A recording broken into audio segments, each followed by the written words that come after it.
بسم الله الرحمن الرحيم.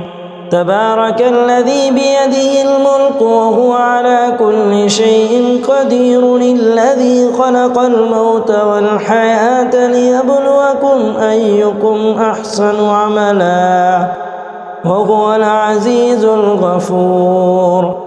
الذي خلق 7 سماوات طباقا ما ترى في خلق الرحمن من تفاوت، فارجع البصر هل ترى من فطور، ثم ارجع البصر كرتين ينقلب إليك البصر خاسئا وهو حسير. ولقد زينا السماء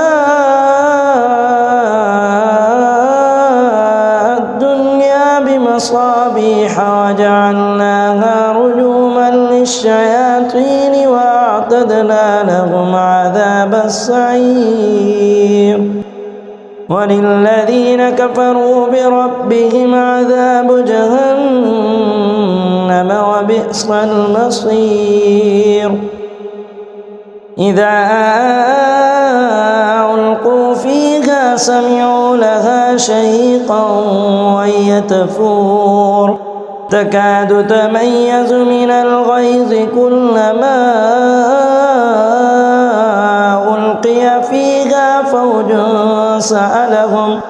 فوج سألهم خزنتها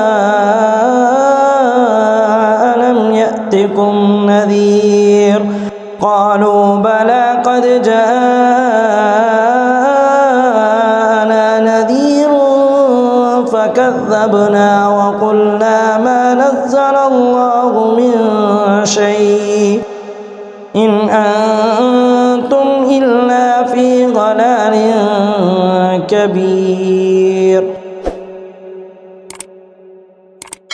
وقالوا لو كنا نسمع أو نعقل ما كنا في أصحاب السعير، فاعترفوا بذنبهم فسحقا لأصحاب السعير. إن الذين يخشون ربهم بالغيب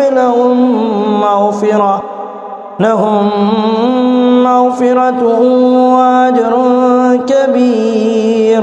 وأسروا قولكم أو اجهروا به إنه عليم بذات الصدور.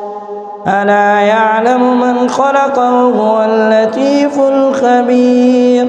هو الذي جعل لكم الأرض ذلولا فامشوا في مناكبها وكلوا من رزقه وإليه النشور.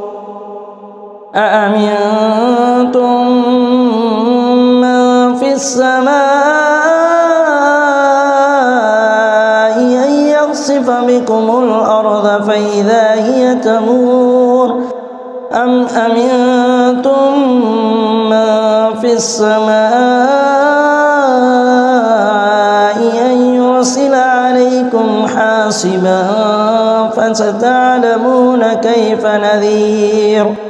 ولقد كذب الذين من قبلهم فكيف كان نكير. أولم يروا إلى الطير فوقهم صافات ويقبض ما يمسكهن إلا الرحمن